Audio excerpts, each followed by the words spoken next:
வணக்கம். அடியேன் அவினாசி ஜோதிலிங்கம், பிரசன்ன ஜோதிட ஆராய்ச்சியாளர். இன்னைக்கு பார்க்க இருக்கிற ஒரு சூப்பரான தலைப்பு, நட்சத்திரங்களை பத்தி நிறைய கேட்குறாங்க. சார், நான் இந்த நட்சத்திரத்துல பிறந்திருக்கேன், எனக்கு எந்த மாதிரி பலன்கள் நடக்கும், அதை எனக்கு தெளிவா சொல்லுங்க அப்படின்னு கேட்டிருக்காங்க. அப்ப 27 நட்சத்திரங்களை பத்தியும் நம்ம பார்த்துருவோம் அப்படிங்கிற ஒரு எண்ணம் எனக்கு தோன்றியது. அதன் அடிப்படையில இன்னைக்கு முதல் நட்சத்திரமான அஸ்வினி நட்சத்திரத்தை பத்தி பார்க்க இருக்கிறோம். அஸ்வினி நட்சத்திரம் 27 நட்சத்திரங்கள்ல முதல் நட்சத்திரம் அஸ்வினி. மேச ராசியில் இருக்கும், செவ்வாயினுடைய வீட்டில் இருக்கும் அஸ்வினி. அஸ்வினிங்கிறது கேதுவனுடைய நட்சத்திரம். அப்ப செவ்வாய் வீட்டுல கேது நட்சத்திரத்துல சந்திரன் நிற்பார். இது அஸ்வினி நட்சத்திரம் அப்படின்னு நம்ம சொல்றோம். அந்த வீடு யாரோட வீடு? செவ்வாயோட வீடு. அங்க உச்சமடைகிற கிரகம் யாரு? சூரியன். அங்க நீச்சம் அடைகிற கிரகம் சனி. அஸ்வினி அப்படின்னாலே எப்பவுமே முதன்மையா இருக்கணும் அப்படின்னு நினைக்கக்கூடிய கேரக்டர்ஸ் உடையவங்க. ஆணுனாலும் சரி, பெண்ணுனாலும் சரி, குழந்தைகள்னாலும் சரி, வயதானவர்கள்னாலும் சரி, இவர்களுக்கு இயற்கையாகவே ஏகலைவன், எதையும் கற்றுக் கொடுக்காமல் கற்றுக்கொள்ளும் வல்லமை கொண்டவர்கள் அஸ்வினி, கேது ஸ்டார்ல இருக்கிறவங்க. ஏன்னா இவங்களுடைய அதிதேவதையே சரஸ்வதி. ஞானத்தோடு பிறந்தவங்க பூமியில ஒரு நட்சத்திரக்காரங்க இருக்காங்கன்னா அது அஸ்வினி தான். சரஸ்வதி கடாட்சம் அதிகமா இருக்கிறவங்க அஸ்வினி குமாரர்கள் என்று சொல்லக்கூடிய தேவ வைத்தியர்கள் அஸ்வினி நட்சத்திரத்தில் பிறந்தவர்கள். இயற்கையாகவே இவங்களுடைய கைப்பட்டுச்சுனால மருத்துவ குணம் அதிகம், ரெடியே. இப்ப எங்க வீட்டுல யாராவது அஸ்வினி இருக்காங்கன்னா, ஏதாவது அடிபட்டுருச்சு, ஒரு மாத்திரை எடுத்து கொடுக்க சொல்றோம், ஒரு களிம்பு போட்டு விடுறாங்கன்னா ரெடியே. ஏன்னா அவங்களுக்கு இயற்கையாகவே குணம் படுத்தக்கூடிய வல்லமை அதிகம். குதிரை தலையோடு இருக்கிறவங்க இரட்டையர்கள் அஸ்வினி. அப்ப இவங்களுக்கு எப்படியாவது இரட்டையர்களோட லிங்க் வந்துடும். ஃப்ரெண்ட்ஸ் இருக்காங்க, சொந்தக்காரங்க இருக்காங்க, ட்வின்ஸ், இவங்க ஃபேமிலிக்குள்ள யாராவது இருக்காங்க. இது ஒரு 80% பொருந்தி வருது அஸ்வினி நட்சத்திரக்காரர்களுக்கு. குதிரை என்ன சொல்லுவோம்? பெண்களுக்கு குதிரைவால் போட்டிருக்காங்க, தலைமுடி அழகா இருக்கு. இவர்களுக்கு தலைமுடியை பராமரிப்பதில் அதிகம் ஆர்வம் உடையவர்கள் அஸ்வினி நட்சத்திரக்காரர். தலைமுடி நரைச்சிச்சுன்னா மனசு விட்டுருவாங்க, தலைமுடி கொட்டுச்சுன்னா பயங்கர கவலைப்படுவாங்க. அவ்வளவு பிடிக்கும் அவங்களுக்கு அஸ்வினி நட்சத்திர அன்பர்கள்.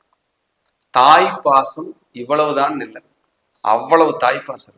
அஸ்வினில பிறந்தவங்க சின்ன குழந்தைகளா இருந்தாங்கன்னா கேப் போடுறதுக்கு ரொம்ப பிடிக்கும், தொப்பி. கேதுதான் கேப். வயசானவங்க அஸ்வினியில் இருந்தாங்கன்னா உருமா கட்டிக்குவாங்க. உருமால் கட்டிக்கிறது ரொம்ப பிடிக்கும், இந்த துண்டு கட்டிக்கிறது தலைக்கு. இவங்க வம்சாவளியில அந்த துண்டு தலைக்கு கட்டினவங்க இருப்பாங்க அஸ்வினி நட்சத்திரத்தில் பிறந்திருந்தாங்க. அது கேதுவனுடைய நட்சத்திரம்.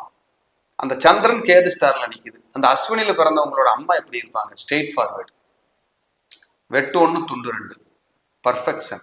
ஒன்று அவங்க பேசி கொள்ளுவாங்க, இல்லைன்னா பேசாம கொள்ளுவாங்க. ஒன்று போல்டா இருப்பாங்க, இல்லை சைலண்டா இருப்பாங்க. அஸ்வினில பிறந்திருக்கிறவங்களோட அம்மா, தாயார சொல்றாங்க. அஸ்வினில பிறந்தவங்களுடைய அம்மா நல்லா சமைக்கிறதுக்கு வாய்ப்பு அதிகம், சுறுசுறுப்பா இருக்கிறதுக்கு வாய்ப்பு அதிகம். இவங்க மனசு வச்சாதான் இவங்களை திருத்திக்க முடியும், சரி பண்ணிக்க முடியும். யாராவது அட்வைஸ் பண்ணி இவங்களை திருத்த முடிஞ்சா முடியவே முடியும். குழந்தைகளா இருந்தா, படிக்கிற குழந்தைகளா இருந்தா கூட மனசு வச்சாதான் படிக்க முடியும், இல்லைன்னா படிக்க விடாது. ஆனா அந்த குழந்தைகளுக்கு நாலேஜ் நல்லா இருக்கும். டியூன் பண்றதுக்கு ஆள் இல்லாம வேணா இருக்கலாம், வழிகாட்டுறதுக்கு ஆள் இல்லாம இருக்கலாம், கரெக்ட் வே இப்படி போகணும் அப்படின்னு சொல்றதுக்கு ஆள் இல்லாம வேணா இருக்கலாம். கரெக்டா கைட் பண்ணிட்டா அஸ்வினி நட்சத்திரம் அடிச்சு தூள் கிளப்பிடும். முன்கோபம், பிடிவாதம், ஸ்ட்ரெயிட் ஃபார்வேர்டு, விதண்டாவாதம், தான் நான் என்கிற எண்ணம், கர்வம், கௌரவம், இதெல்லாம் கூடவே பிறந்தது. ஒரு துளியும் மாறாது. நான் இப்படித்தான், இஷ்டம் இருந்தா வா, இல்லைன்னா போயிட்டே இருந்துருவாங்க. தலை வணங்க தெரியாது. கோபம், முன்கோபம் ஃபுல்லா இருக்கும். ஆனா யாரை கெடுக்கணும், பழி வாங்கணும், அந்த எண்ணம் கண்டிப்பா இருக்காது. நமக்கு என்னவோ அது கிடைக்கும் அப்படிங்கிற கான்பிடென்ட்ல வாழ்றவங்க அஸ்வினி நட்சத்திரக்காரங்க. சரஸ்வதியினுடைய பரிபூர்ண கடாட்சம் பெற்றவங்க. படிச்சாலும் படிக்கனாலும் நாலேஜ் நல்லா இருக்கும். அஸ்வினியில பிறந்தவங்களுக்கு பாத்தீங்கன்னா சூப்பரா இருக்கும். இவங்களுக்கு பல் தொந்தரவு, பற்கள் சார்ந்த பிரச்சனை, தீராத தலைவலியா இருக்கும். இவங்க தாயாருக்கு உடல் உபத்திரவங்கள் வந்து போறதுக்கு வாய்ப்பு அதிகம். அஸ்வினியில பிறந்தவங்க வீட்லயோ குடும்பத்துக்குள்ளேயோ யாராவது இந்த பிராக்சர் ஆனவங்க, பிளேட் வச்சவங்க, ஹெல்த் இஷ்யூஸ் வந்தவங்க, வீசிங், அலர்ஜி இந்த மாதிரி வர்றவங்க, இந்த மாதிரி டிஸ்டர்ப் இருக்கிறவங்க எல்லாம் இருப்பாங்க. இவங்க வீட்டுல, இவங்க பூர்வீகத்துல, இவங்க குடும்ப சொத்து ஒண்ணு பராமரிக்காம கிடக்கிறதுக்கு வாய்ப்பு உண்டு. பராமரிக்காம கிடக்குது அப்படிங்கிறதுக்கு வாய்ப்பு. தாய் வழி பாட்டி, தந்தை வழி பாட்டி 2 பேருமே அந்த குடும்பத்துக்கு மாடா உழைக்கிறவங்க. அவங்க இல்லைன்னா அந்த ஃபேமிலியே இல்லை. அஸ்வினியில பிறந்த குழந்தைகளோட பாட்டிகளை சொல்றேன் நான். இல்ல நீங்க யாராவது அஸ்வினில இருந்து உங்க பாட்டிக்கு எப்படி இருந்தாங்கன்னு யோசிச்சுக்கணும். தன்னை அர்ப்பணித்தவர்கள் அந்த பாட்டின்னு சொல்றவங்க. குடும்பத்துக்காக தன்னை அர்ப்பணிச்சிருப்பாங்க. அவ்வளவு டெடிகேஷனா தன்னோட குடும்பம் அப்படிங்கிறது அவங்களுக்கு அவ்வளவு பிடிக்கும்.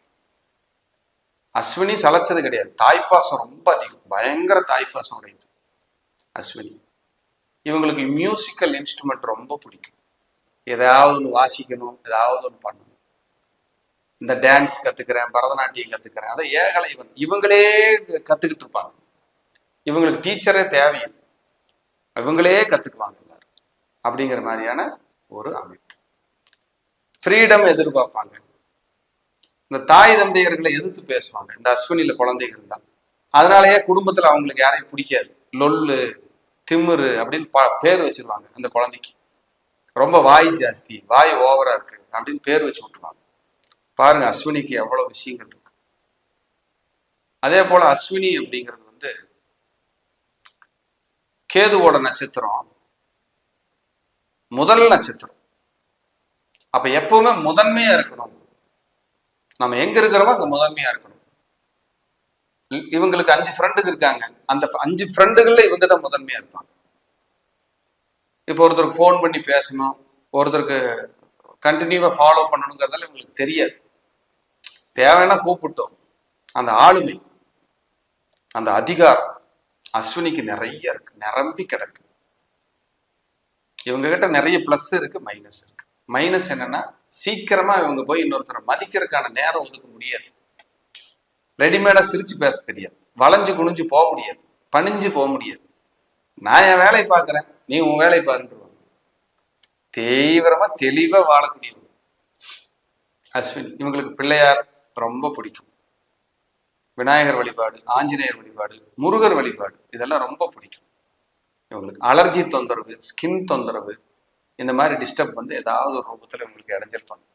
சொல்லிக்கிற மாதிரியான ஒரு மச்சம், நெத்தி, கண்ணம், காது எங்கேயாவது ஒரு பக்கம் வந்துடும். மச்சம் ஐடென்டிஃபை பண்ணும் அஸ்வினியில பிறந்தவங்களுக்கு அப்படிங்கிறது ஒரு கணக்கு.